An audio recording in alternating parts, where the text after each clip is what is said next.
പത്തനംതിട്ട കിഴക്കുപുറം പുലിമലയിലെ ജനവാസ മേഖലയിൽ കാട്ടുപോത്തുകൾ കൂട്ടത്തോടെയാണ് ജനവാസ കേന്ദ്രത്തിൽ എത്തിയത്.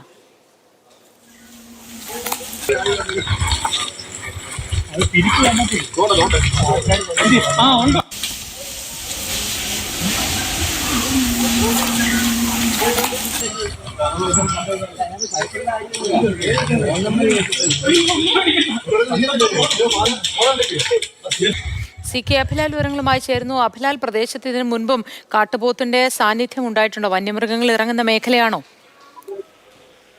പത്തനംതിട്ട നഗര കേന്ദ്രത്തിൽ നിന്ന് ഏറെക്കുറെ 8 കിലോമീറ്റർ മാറി കിഴക്കുപുറം മേഖലയിലാണ് ഈ സംഭവം. സമീപകാലത്തെങ്ങും ഈ മേഖലയിൽ കാട്ടുപോത്തുകളുടെ സാന്നിധ്യം ആളുകളുടെ ശ്രദ്ധയിൽ വന്നിട്ടില്ല. ഇന്ന് പുലർച്ചെ ടാപ്പിങ്ങിന് പോയ ആളുകളാണ് കാട്ടുപോത്തിനെ ആദ്യം കാണുന്നത്. കാട്ടിലേക്ക് തന്നെ തിരിച്ചു പോകും എന്നുള്ളതായിരുന്നു പ്രതീക്ഷയെങ്കിൽ നേരം പുലർന്ന് 11:30 സമയം വരെ ആളുകൾക്ക് മുന്നിൽ ഇത് ദൃശ്യമായിരുന്നു. 6 കാട്ടുപോത്തുകളാണ് ഉണ്ടായിരുന്നത്. നാട്ടുകാർ സംഘടിച്ച് ഇതിനെ തുരത്താൻ ശ്രമം നടത്തിയതോടുകൂടി കാട്ടുപോത്തുകൾ ചിതറി ഓടുന്ന സ്ഥിതിയുണ്ടായി.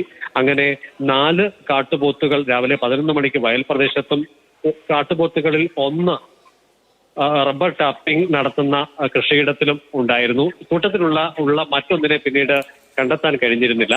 വനം വകുപ്പ് മയക്കുവെടി വെക്കാൻ ശ്രമം നടത്തിയെങ്കിൽ പോലും ഇത് ചിതറി ഓടിയതിനെ തുടർന്ന് ആ ശ്രമവും വിഫലമാവുകയായിരുന്നു. ഏറ്റവും ഒടുവിൽ വിവരം ലഭിക്കുമ്പോൾ ഇത് ചെങ്ങറത്തോട്ടം ഭാഗത്തേക്ക് കടന്നു എന്നുള്ളതാണ് വനം വകുപ്പിൽ നിന്നും നമുക്ക് ലഭ്യമാകുന്ന വിവരം. ഏറ്റവും അടുത്ത വനപ്രദേശം എന്നുള്ളത് കിഴക്കുപുറത്തു നിന്നും 3 കിലോമീറ്റർ മാറി ചെങ്ങറ ഭാഗത്താണ്.